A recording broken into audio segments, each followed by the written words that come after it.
And like, what if the focus of our attention, instead of being on our differences, was not our shared humanity, but on consciousness, our consciousness, our innate consciousness? What if that was the focus? And I know from my training in hypnopsychotherapy, where we choose to look is how we create our reality. What you make true is how you create your reality. That's true for everybody. So what if we make true that everybody is this unique being of consciousness, and that's what we notice? Welcome to the Conscious Rebel Podcast with your host, Lucy Morningstar. Jessica, let's start. That if we lean into what is making our hands shake and making us like terrified if we think of doing it, then it will change our whole lives. It began with an exercise program, right? But for this one, I've already done True Grit, and I knew how much change it created for people. It was like crazy. I was just awed by it. So I worked and worked all summer. Oh, I've got to make this ready to be something really big. I need to promote it on social media. I feel like I made myself ill doing that. Then the time came, my daughter went back to school, couldn't work with her there. The time came 2 weeks before it begins to promote it. And I found myself, I don't want to go on social media. I don't want to promote it. I was becoming aware of all of the constructs, the fakeness, the structures I had to put myself into to be seen on social media and to manipulate people to coming to it. And I said, I don't want to manipulate people anymore. I see what's happening. And it's not from a big political point of view. It's just I can see it. And I don't want to manipulate people. I don't want to be part of that, presenting an image to people to get them to come and do what I'm offering. And I thought, no, the right people will find it if I show up and do my True Grit live in front of everybody on Facebook. And my topic was diving into failure. Yeah. So I showed up, and I showed up on videos feeling ashamed.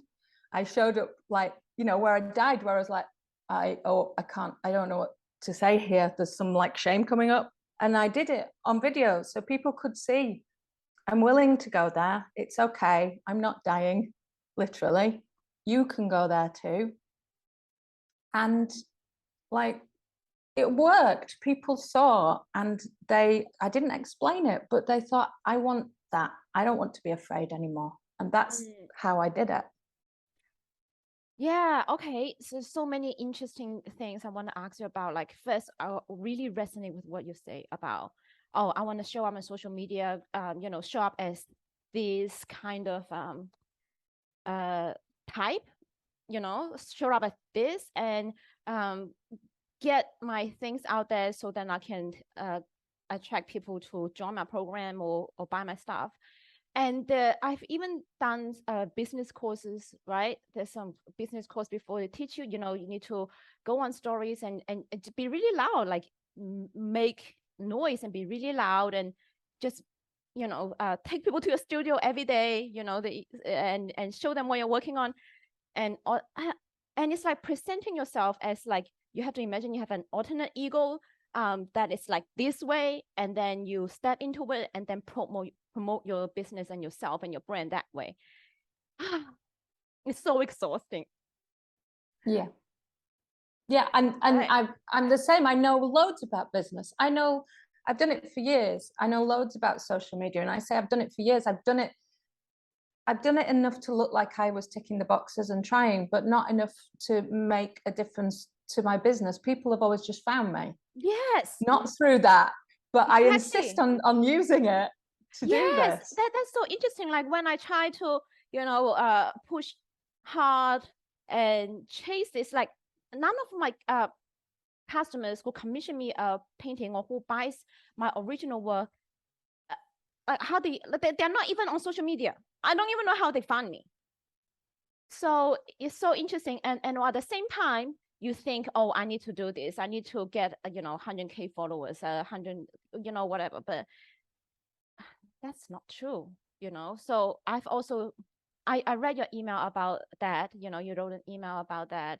And your email. Oh, you write so beautifully, like so touching, by the way. People should sign up for your newsletter. And Please so, do, because I love to communicate. yeah, like when I read about it, I decided, I'm just gonna go on social media when I really feel like it and post things I really feel like, instead of, have this kind of agenda in mind. I'm doing this, I'm doing the keyword, doing the right hashtags so people can find me, right?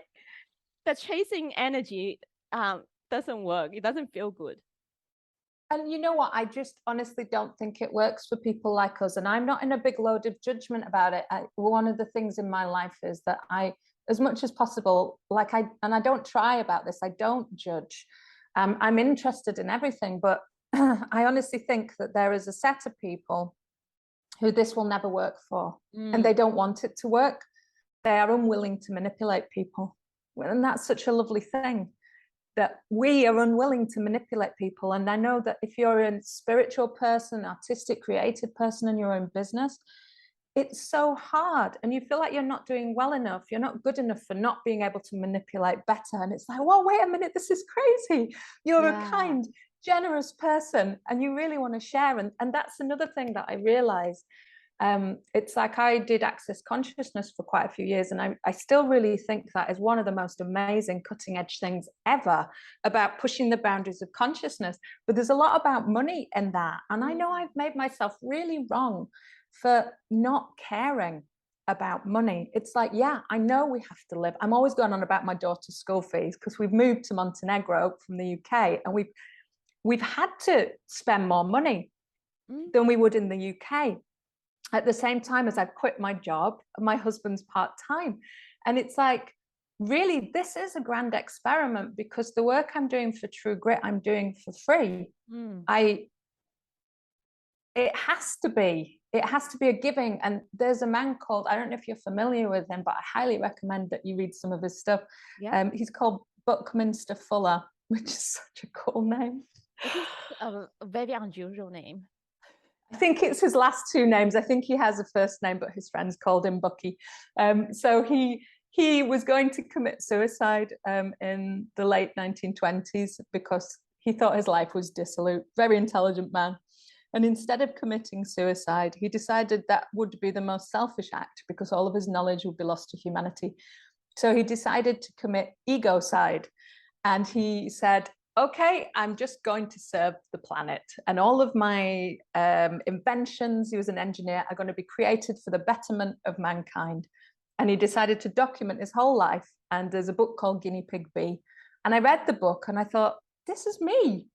And this was about 3 years ago. And I said to my husband at the time, I just know I'm meant to do this. I am meant to put what I do out there for free, like all of my group things, and then trust that maybe people will see me one-to-one. Obviously, I, for now anyway, say I'm going to charge for one-to-one, but apart from that, all of my time I give for free.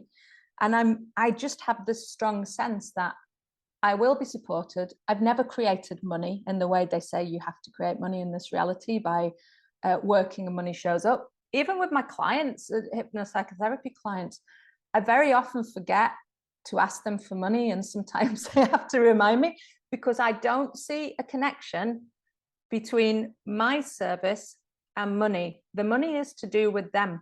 The money is their investment in themselves, and if they don't pay, their investment in themselves is not going to be so great. So True Grit's by donation, because there is not a connection to what I do and money. It's a different thing. Well, I know on a very deep level, what you say, I can feel it, but also at the same time, it is very scary to completely let go of control and just trust, right? Because I think logically, right, I understand, how much control you have over the universe, over life. It's always life pushing you, carrying you down the stream, rather than you trying to, like Abraham Hicks, like paddling upstream, right? On the conscious mind, I think most of us know that. But when really comes into practice, just let go of our preferences, our control, what we want, and actually do something to go for it. It feels very scary to just trust that life will bring it to you. The thing is, as well, I might fail. Like I could be wrong as well. I may not make the school fees. I may not get paid. But I had the confidence to know that it's about what I am becoming, not what I am keeping, not what I am having. And through being willing to let go in this way, I am becoming somebody who is like without ego, more than most people are willing to be, because they're not willing to let go. And believe me, I am the biggest control freak on the planet. Like, you are? Yes, I am. Insanely so.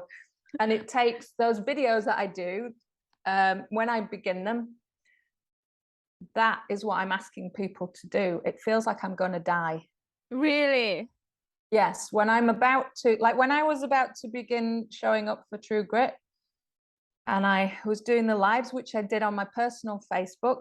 My mother's on there, my mother's friends, all of these things. It's like the shame. It's like you are trained to avoid that at all costs, to be seen as you at all costs.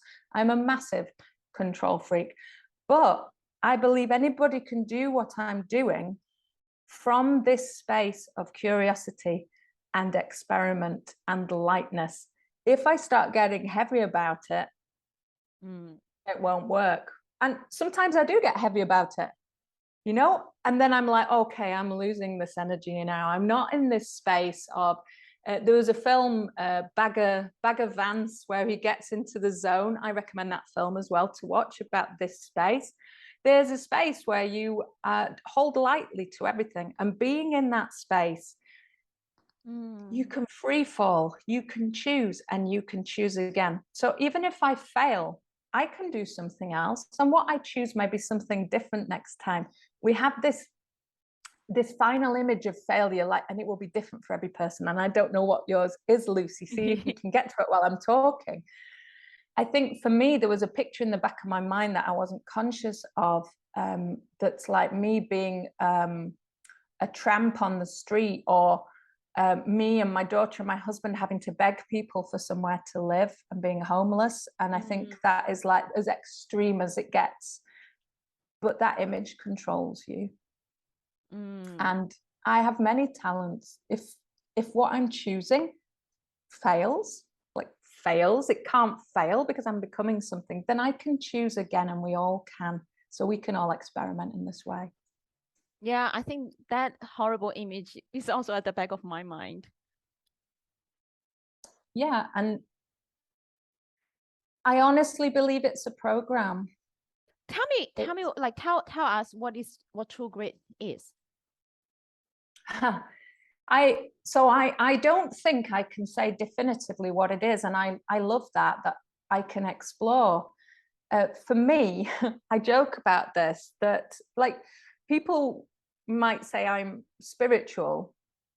I associate spiritual with kind of definitive ideas of God, of angels, or whatever it is, angelic forces. I see a lot of people talking with great like knowledge and certainty about light, light beings, these kinds of things.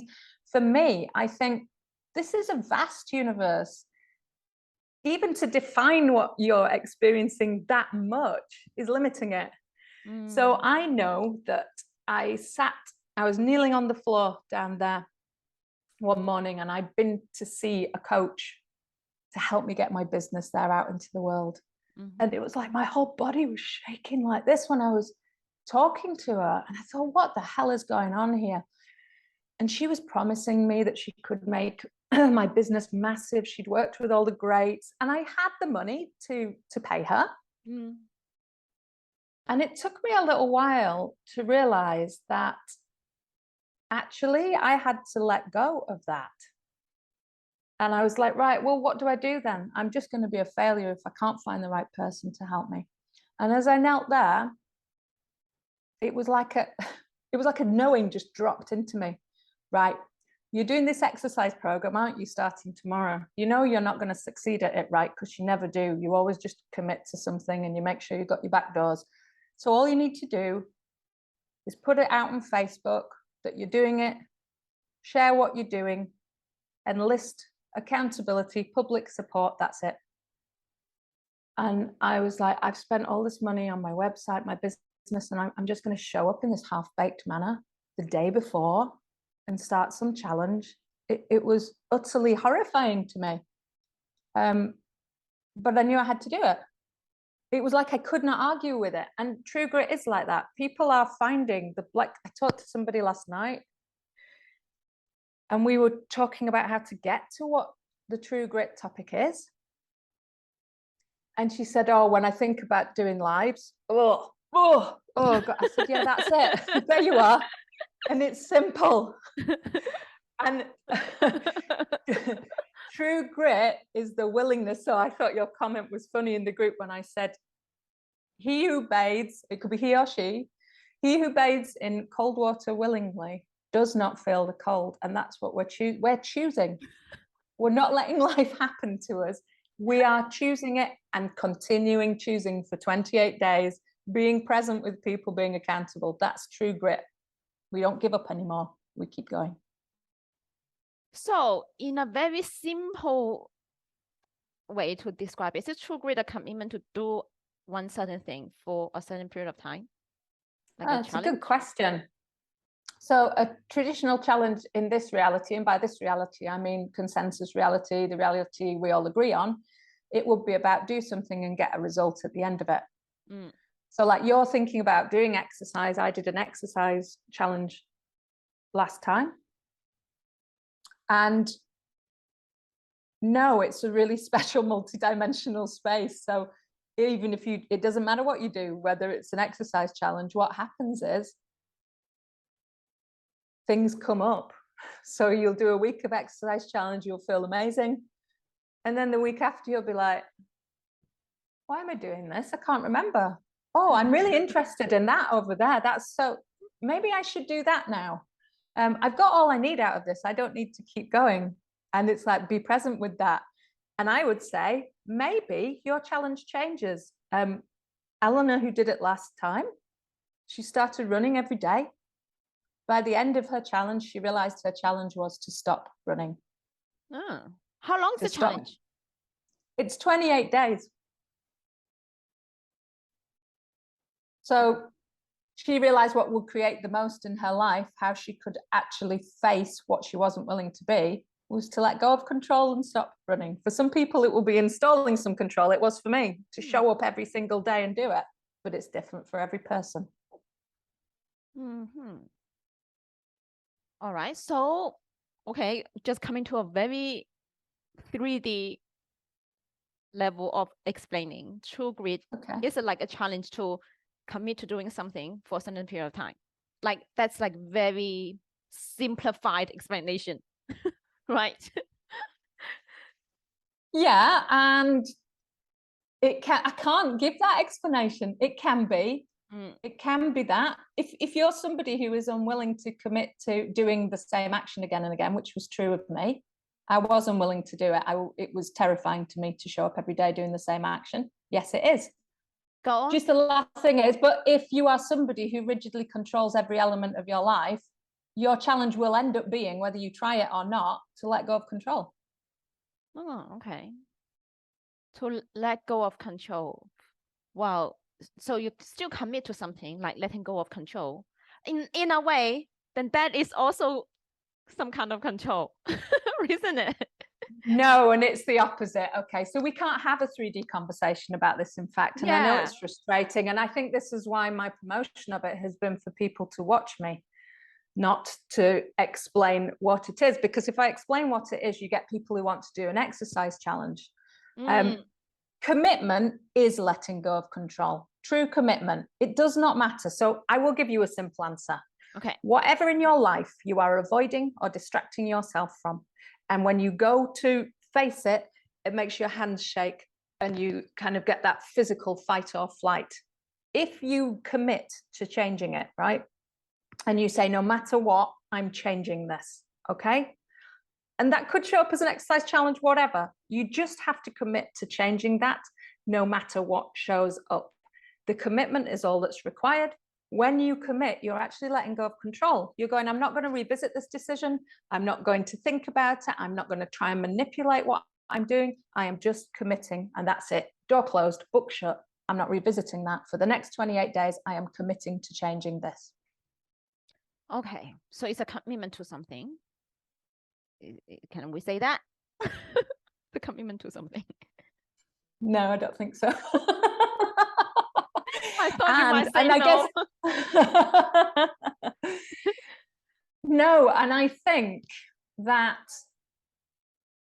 those instructions, which are find what it is in your life that you've decided you can't get past, but you really want to get past, but the fear is too great. And give me some examples. Give Okay. us some concrete examples from you or people who have gone through it, like a range of examples, so then we can actually feel like. Okay, so a range of examples. So the example I gave you of Eleanor, who committed to a running challenge, and her running challenge was to run every day. And she began to do that. And then, because of the nature of the space, which is not a 3D space, it's a multi-dimensional space, and you always get what you need, not what you want, she began to have more and more awareness about her life. Something showed up where she had to stop running for the weekend. And she got very panicky and she got scared. She got present with those feelings. Then she realized her challenge was to let go. And after that, her challenge was to be more present with her kids. You follow the feelings and where they lead you, and you are always given what you need. Somebody else decided to face up to feelings she'd been avoiding feeling for like 50 years. Somebody else decided to be present with whatever wanted to show up in her songs, and she started to post her songs on YouTube, very vulnerable songs, and to share them. Some people decided to be kind to themselves for 28 days, and some people decided to do not eating sugar for 28 days and be present with what came up. So it's really about being present, choosing something. It does not matter what, as long as it scares you. The something is what you need to let go of, Lucy. It doesn't matter about the something. What matters is the feeling of, I can't do this, I'm scared, and then being present. Those together are commitment. Okay. Well, if I'm thinking about a topic for myself, I can't think of what I am really scared of. I'm scared of height. So am I supposed to go skydiving every day? Okay, so what in your life would you like to be bigger and better? Where in your, okay, like you talked about social media, by the way, and where in your life, and you've talked about business as well. I think it's really good for business, this. Where in your life have you decided that you have to be somebody else in order to be seen? Business. Okay, so it might be that for you, you look at, if I showed up as me in my business in total vulnerability, how does that feel for me? I feel like probably for me, it would be not showing up to promote my business. Okay, and why would it be not showing up to promote your business? It probably isn't even completely accurate to say not showing up. It's just probably the way that I have been showing out, I have been taught and conditioned and used to showing up, does not feel like me, does not feel good. And I actually lost touch with what really I am when I show up as myself. And I just don't know. So that's why I just prefer not to even show up. That feels, I think that's probably more accurate way of describing what it is for me right now. Yeah, and if you remember in the video, when you sign up, you get like a little couple of videos to help you choose on your topic. And I talk about the polarity, don't I? So you've got showing up and not showing up. And that's what you're in at the minute when you go, oh, probably not showing up, right? There is a something else here, like, and this is just an example, right? There is a something else here where particularly what you've said about not, I don't know who I am if I don't do the media conventions, the social media conventions, and I don't want to do the social media conventions. It may be that you would choose as your true grit topic to show up as you, and to talk about what you're experiencing, and talk about your work as you, and to be vulnerable. That is not on that polarity. It's not showing up or not showing up. It's something different. But the only way you'd know if this was a true grit topic is if you thought about Well, I'm going to show up, but I don't know how I appear to people. I don't know what Exactly. people will. I don't. Yeah. What are people going to think of me? Will they see something about me I don't want them to see? Will I put people off? Okay. And if that makes you a little bit like that, that's a good place to begin to explore what you'd want to do as your true grit topic. Okay, it's definitely hitting somewhere because I do feel a little bit of a, uncomfortable, like not like here. Yeah. I wouldn't say it's Yeah. so much as putting people off, though certainly maybe on some like this is a weird thing about the people pleasing and putting people off, right? So for I think I must be a very bad people pleaser. And I've only recognized it probably over the last year or recently over the last 6 months. Like I didn't know, okay? I just felt really resentful, but wasn't even aware that was because I was trying to people please. And then I started to have that awareness. And there was one point I actually talked about it before when, how the last couple of years, this COVID thing and has, helped a lot of people wake up to see what's going on and, the law for mankind, like all these kind of things, right? Help a lot of people wake up. And I think I count myself as one of them and started to becoming more aware, self-aware. Yeah, And one thing was that I actually just like I actually with some people in my community before talked about how the inclusivity and all that kind of stuff, the trans movement, all that kind of stuff. And I thought, oh, okay, I'll just not be a bigot, not be a bad person, and I'll educate myself. So I got myself educated, and as I get more and more educated, and the word I later found that people use is picked. You picked in your education, and you realize how bullshit it is. So I that's where I reached my peak point. I just like F so much BS, right? But the very scary thing at that time, it was very scary for me. Like I just can't stand this BS anymore. And my community was full of people who are actually buying into this community, getting themselves educated, and also the tarot deck that I collaborated with, illustrated, that writer, the collaborator, she's totally promoting this kind of stuff. Even in her like coven, she has men claiming to be women in her coven. Okay, so you just give me a sample of how like deep I'm actually in that community. So when I decided I just don't want to like be part of this community anymore, I decided that I really need to say something, right? Started to move out of this, and I also want to have started to open myself up to people who are not in that extreme like woke and that kind of stuff. Like just so, but when I first decided I want to just on social media express my current new viewpoint, I was actually shaking because it was very scary, because the collaborator that was already collaborating on like she's that way, and there's another collaborator we had an agreement that we're going to collaborate on another deck, but it hasn't finalized yet.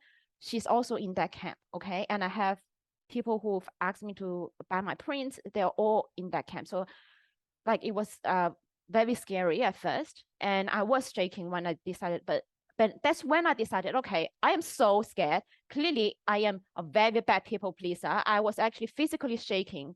So that's when I actually realized, okay, you know what, this is what I need to do.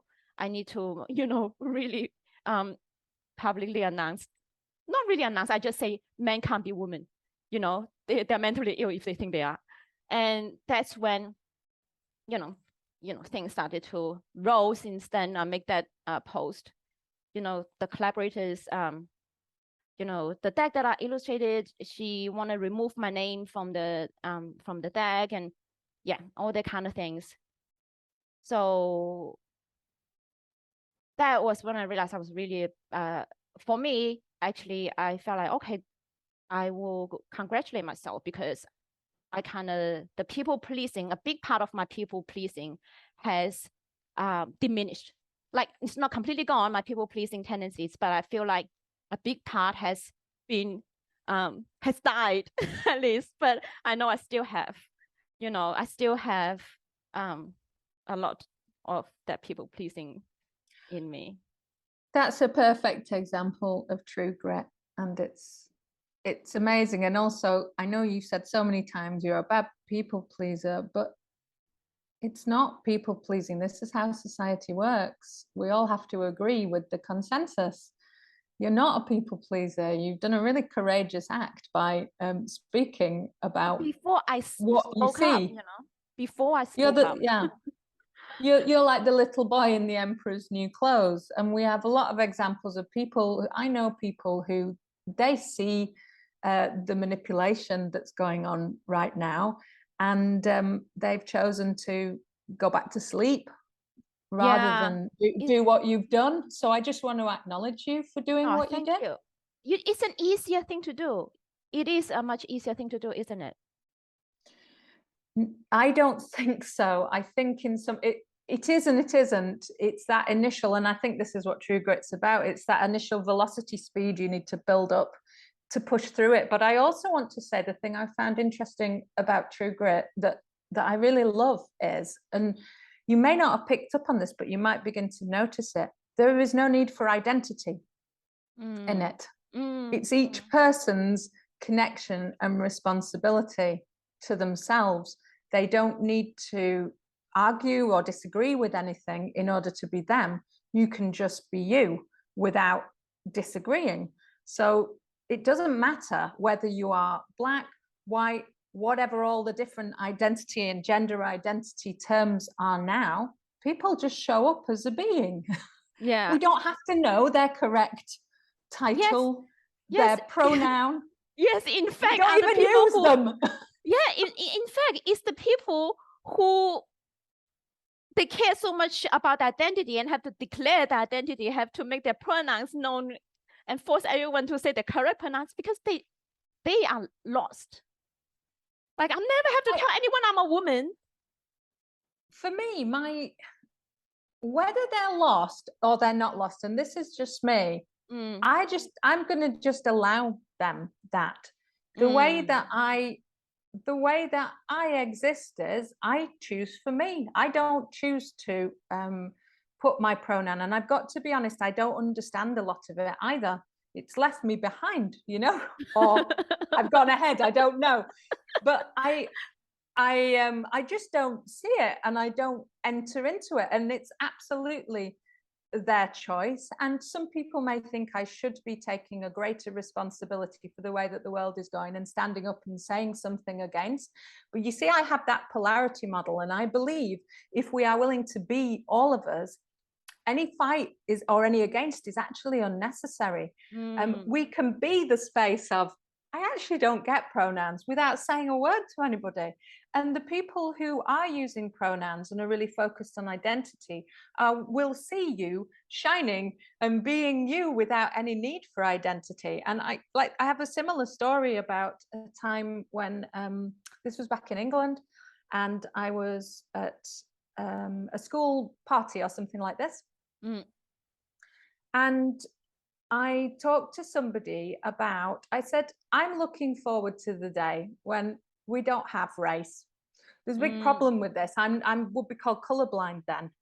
And that I look forward to a time when we are all beings not ruled by identity, and we each recognize that each being is unique and not for the way we're being directed by the color of our skin, by any of these things.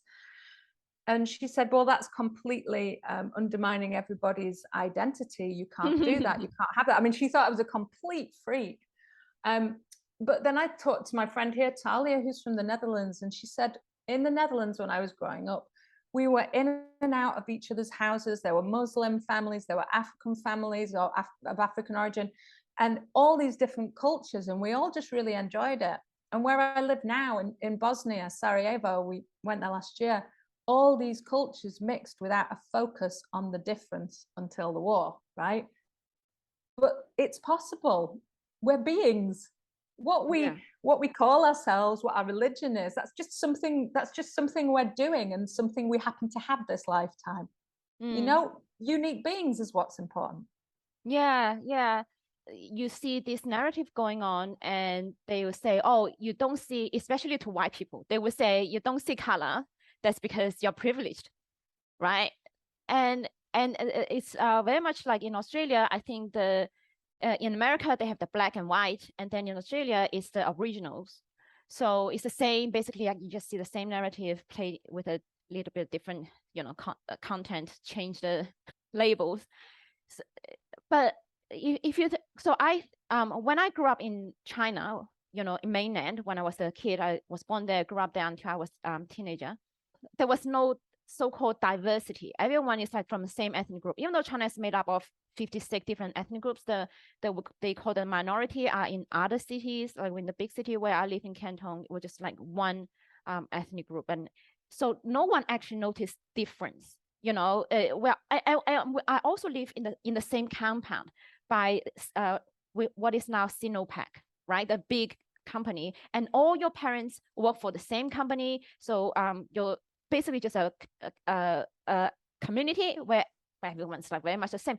You don't really see difference. So that's how I imagine when we get to a point, even when we see people with different skin colors, different whatever, it's not the difference. You still operate as if you are one big community. You know what I'm saying?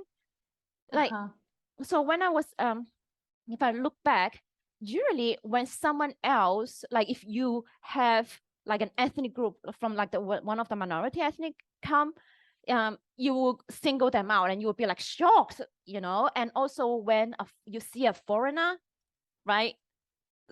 Blonde like you, white skin, that you will go like you will single them out and you'll be so shocked. You see them, it's so different, right? So that's like this contrast.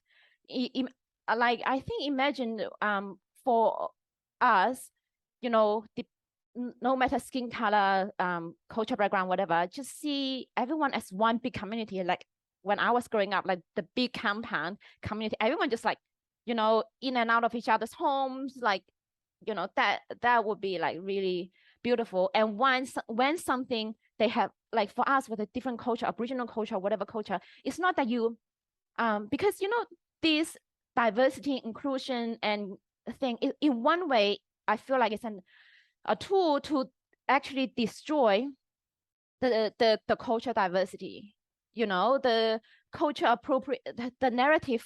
Anyway, I think if I go on to talk about how I feel about these political things, I probably can go on forever, because I feel like but it's really interesting though, because when you were talking about that, and I'm so glad you have talked about it, when you were talking about that, I really became aware that actually it is all about where we're being directed to look. When you talk about China, like here where I am now, I'm in what was the former Yugoslavia, which for many years under the President Tito, it existed. And when you talk to people, I mean, not everybody, most people talk about these halcyon days where everybody was singing songs and connected, and there was peace in a very war-torn region.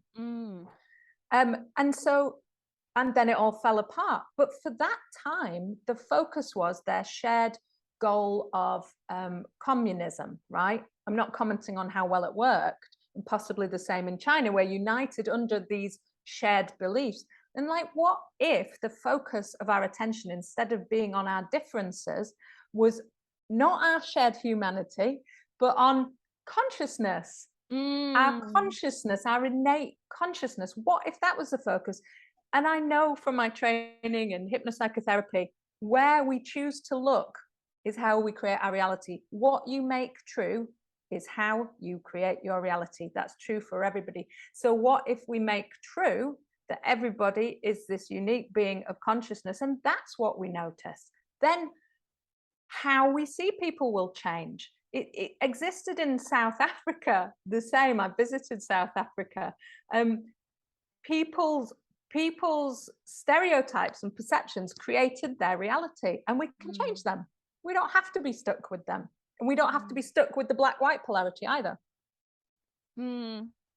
you know, when you talk about Africa, I just keep on thinking about those different cultures, right? It's all, we can so appreciate different cultures, you know, when we talk about also, this is also, I think, polarity in a way, when we recognize we are, you know, expressions of the one big consciousness, right? But at the same time, there's all different expressions, right? And we can appreciate them, right? Even if, say, I am a Chinese and I like African things, why not like can wear African outfit? And that's a way of appreciating the culture, original things. And like, I feel like just like I'm becoming so political, like, you know, culture appropriation. When the first time I learned about the term culture appropriation, I felt like strongly disagree, and then I get corrected.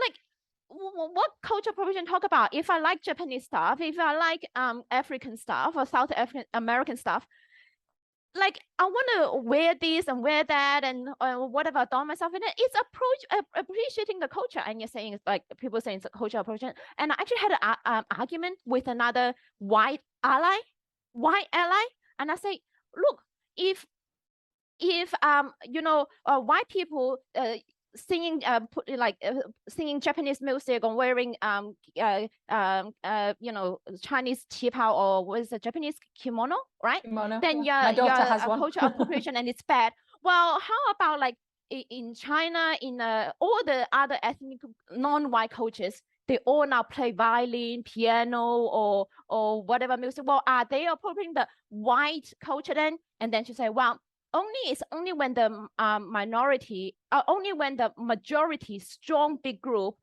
copy the minority, then that's cultural appropriation, not the other way around. Well, that's like clearly double standard, and that is very diminishing on the so-called minority group too. Like, they are just supposed to be weaklings now, like, because so anyway. But the thing is, Lucy, like, let me say something to this. So I suppose in action, what I'm talking about would be you wearing whatever you wanted to wear and not getting involved in discussions. And if people want to say something to you, okay, thanks for your point of view. Now, I'm not always able to do this, you know, like I get triggered too. But I think our focus to be a disrupt to all of this stuff, right? Which I don't believe is around innate goodness. If you have to think about it, and I know so many people will disagree because they love thinking and figuring things out. But if you have to think about it and it's not coming from innate goodness, then it's not innate goodness. And it's not coming from that space of consciousness that I believe we want to inhabit. So for me, it means embodying what you're talking about. This is true grit, going out in an African outfit with a turban, if that's what you really like to wear. And it's not even that anybody might say something to you, though they might. It's that you will be aware of the judgments of society, and you will go out and you will lean into those judgments and the feeling in your body of that you are kind of breaking some force field by doing this. Yeah. And you go out and you fully embody it, and you don't shout about it on social media. You don't hide it either. And if somebody wants to comment, you say, thanks a lot for your point of view. I appreciate you taking the time. And that's it. And then you deal with whatever comes up in you personally. You deal with what comes up. Because also, sometimes we can, and I'm speaking for myself, none of this is me being like, honestly, I really do live this and I struggle with getting triggered. And the awareness I'm getting more and more is that we have to be kind to people. It's like people, we can, in this movement of seeing what is actually a total lie, and actually looking at it, it's really hard not to be angry and not to be made angry by people who are seemingly following what looks really, really harmful to humanity as a whole, and not to want to fight it. But if we can maintain what we know to be true for us, doesn't have to be true for everybody else, and we don't have to make them believe what we believe. And if we can just allow them their point of view and trust that if we continue to embody everything that we are, they will see in time and it will fall away. So there's a lot of faith in it and a lot of trust. But if we begin to fight and try and push the rightness of our point of view, we become enmeshed in this reality again. So I'm all about, I suppose, though I've never read up on this much, but when I looked on a website, this is non-duality, but in a way it's even beyond non-duality, because it doesn't inhabit a space where there are dualities. Duality doesn't exist in a lot of ways. So it's a space of you and taking responsibility for you having feelings about people judging you. Yeah, I guess what you think actually really make me think like feel that, yeah, you think something is right, they think something is right, and it's everyone like fighting for what is right, and then that creates that fight, that friction, that conflict, that never heals anyone, right? So I think I'm gonna adopt your response. If anyone says anything that I don't agree with or try to judge me or whatever, I just say thank you for your input, thank you for your feedback, and go do my thing and process whatever myself without saying anything publicly to anyone, or maybe to my partner. And also we can't always do it, right? So that's why we do it together. And I think that's what this True Grit space is about. It's like, maybe this is your True Grit topic, who knows, right? But we do it together, and we're honest with what comes up, and we're present with what comes up, because stuff does come up, because otherwise you can end up with like, thank you for your feedback, thank you for your input, bye, okay, thanks. And I do it, honestly. I'm still working on this, and I'm asking for it so much, because I know this is the future. This is the space of togetherness, of Ubuntu. This is where we all have to make it together. And so I'm asking so hard, and I'll ask with you, and it's like, let's all do it together and not feel ashamed when stuff comes up. So maybe for my True Grit topic can be something like this, right? I don't even know what to put it. Just dissolve any conflicts, not create any conflicts. You've got what I wanted to be my True Grit topic, so I'd love it if you did that. But I can't you know what? you. But what if I really feel like, for example, today, right? Even yesterday, I look at the sky. There's chemtrails, right? And I took photos and I posted it. And isn't that creating conflicts, or just stating my opinion? Not even say a fact, stating my opinion. Okay. So this is where I have so valued access consciousness, because, excuse me. It's interesting, isn't it? I always pay attention to body signals like that. If I'm getting like a throat that's going like this, it's like, oh, maybe this is important. Consciousness includes everything and judges nothing.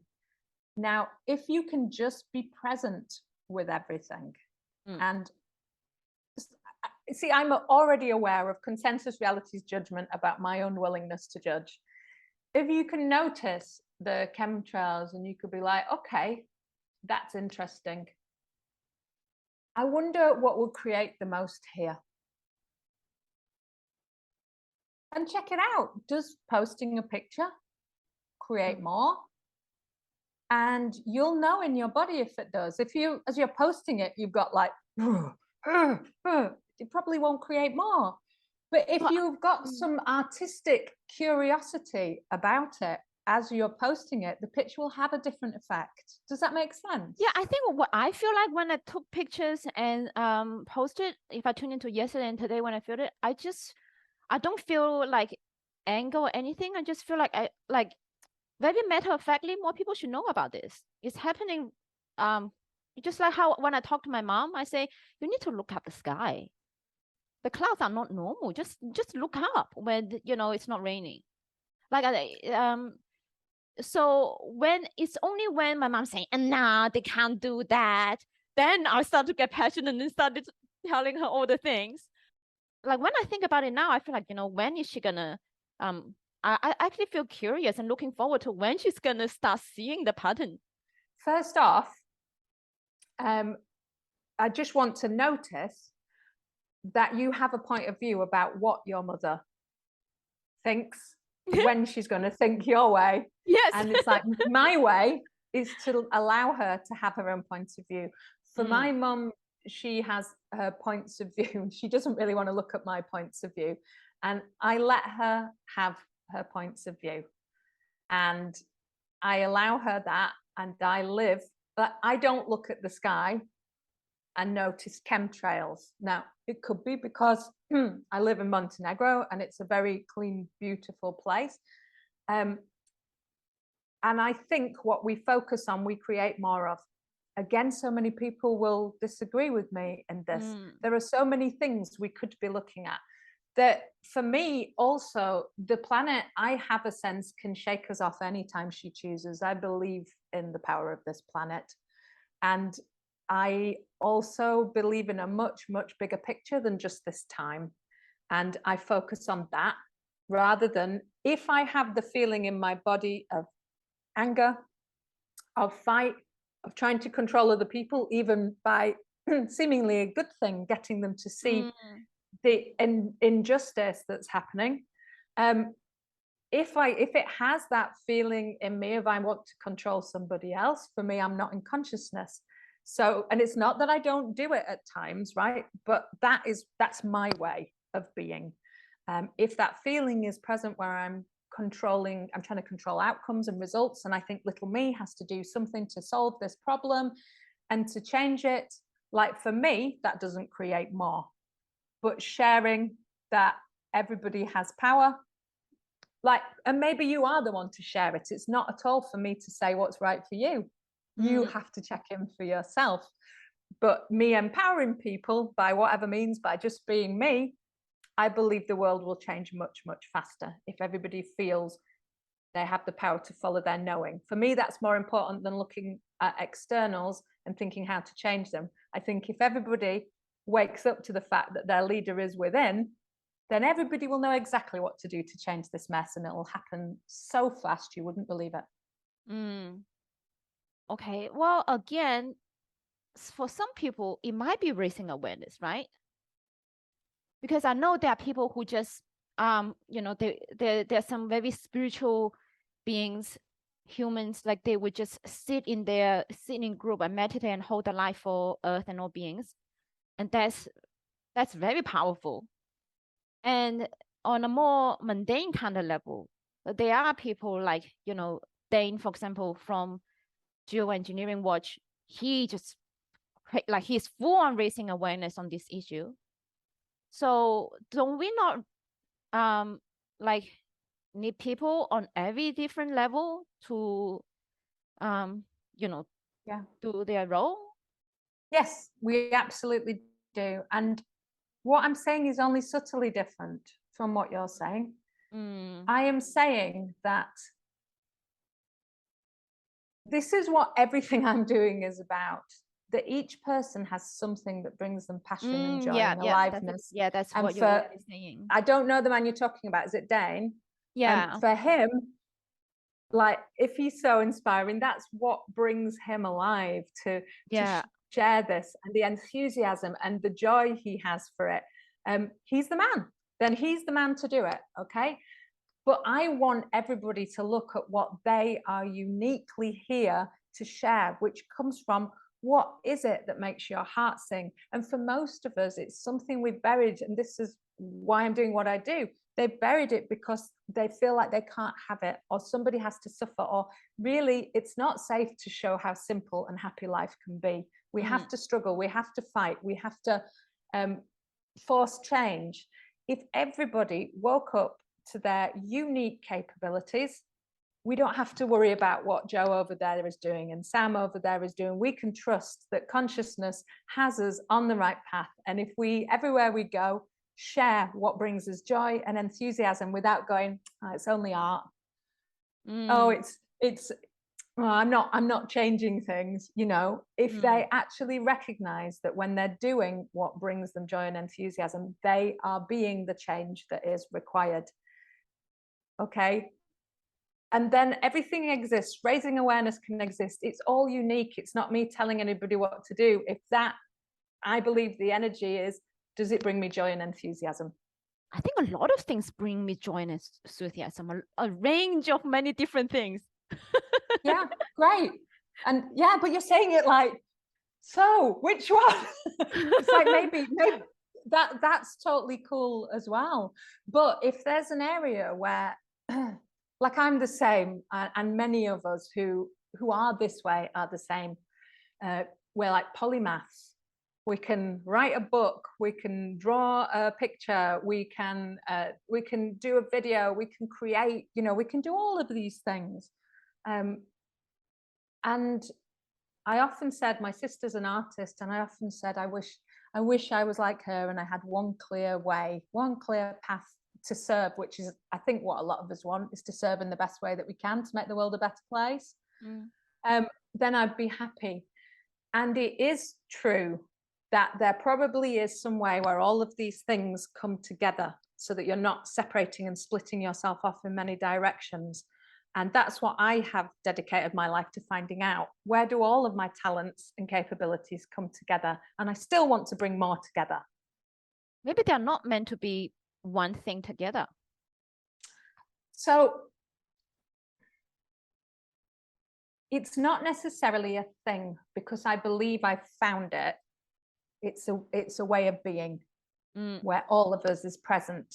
And it's hard to explain because we do it energetically. We separate off this bit and this bit and this bit. And the more conscious we become, the more all of the bits, they're all there.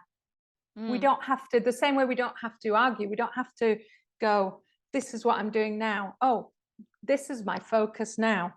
We can just allow it to be there and tap into it whenever we want and use it, or just enjoy it.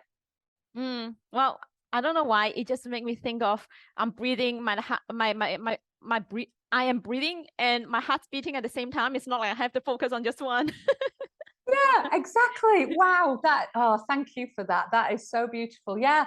Our bodies, they're like mega cities, aren't they? They're not just arms and legs. They've got cells, they've got everything functioning and doing all of that thing. And when our conscious elements and what we're being in the world can be the same thing, and we actually don't block them and allow them in the same space, like that's when we become super potent, super effective, and also really clear.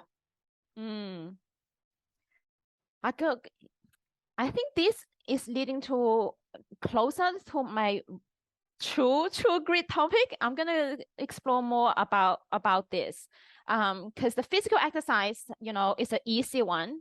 It is an easy topic to choose, and it's obvious one, but probably it's not that that one that really makes you shake and that kind of thing. So it would be somewhere that's probably a chance to discover more about myself, and I have to feel into it and see what that actually is like. Whether it's like, oh, I'm just posting whatever excites me in the moment, or is it really, or do I actually, is it like, what is harder for me? Is it harder for me to actually just post whatever I feel like in the moment without judgment, excites me in the moment, or is it harder for me, or more challenging or whatever for me to actually hold back what I want to say and process and reflect first? So I think that's probably where I'm looking at. Yeah, and it can be, in some ways you don't need to know the details. Once you commit to, it sounds like it's the same thing, but you're trying to figure out how it's going to show up. Yeah, it's like the same thing, but also again another on the polarity. Yeah, you're like, and also you're trying to control it. You're going, listen, if I commit to this, like, can I just know what it is I'm expected to do before I commit to it? No, you can't. You just have to go, I commit to it, and then it'll show up for you, Lucy. And obviously it's like, maybe we have another conversation later about how it showed up for you. Oh, okay. All right. So the challenge will be something about showing up as myself. That's enough. And then the journey would be actually figuring out what it is, like, that I ask myself, like, what does that mean? Yeah, and I would say this is the hard part to sell for me, if you like, is that, like, when I sat on the floor and I just I got my offer. There, share that publicly without preparation so that you know, look a bit of a fool. Really, I have to do that. Okay, right, I'm up for it. What if you just get knowings like that and you know exactly what to do next and there isn't any figuring it out? That's the part that people find hard to believe, that you will be given exactly what you need and you'll know what to do. And you just choose in the moment without having to tell everybody, okay, this is my plan, this is what I'm doing, this is how I'm going to do it. You just say, I've committed to this. I don't know what's going to happen. How cool is that? I'm totally letting go of control. Yeah, that's better because we know exactly what's gonna happen. It's so hard to keep commitment like that, like exactly what you're gonna do. Especially when you're just figuring out. Is we have this pressure on ourselves, right? We have to know exactly what to do, but yeah, that's this reality. And can I just say, on a creative level, nothing new is created in that way. This is an experiment. You are a scientist for 28 days, a social scientist. And this is your experiment and you can't fail and you can't get it wrong. You can only be curious and interested. And when do we start True Grit? Begins today, actually. Oh, begins today! So it's nice we're doing it today, but don't worry, if people are listening later, I've committed to doing this 3 times a year. Oh, okay. So there will be another one, probably January, yet to be confirmed. So there will be another one, and it'll be even better because every time I do this, I grow and I get more awareness. There's also going to be next time an off Facebook group that will be paid, and it's going to be a community group because lots of people don't want to join because it's Facebook. Yeah, but I'm up for disrupting Facebook. Okay, cool. So I think maybe, think about it, and then I will message you a Facebook comment and tell you, what I start with, as in my topic, where I start with. Yeah, just keep your posts in the group. Let people know what you're doing. Talk about, actually, I'm not sure about this, but I want to share that I'm doing it. Yeah, it's a really supportive group. Okay. Yeah. Okay. I'm very excited today. I'm going to start today. Thank you so much, Jessica. And I will include your links in the comments or whatever below this video so people can find you. Thank you. I've really so enjoyed talking to you, Lucy. Yeah, I really enjoyed talking to you too.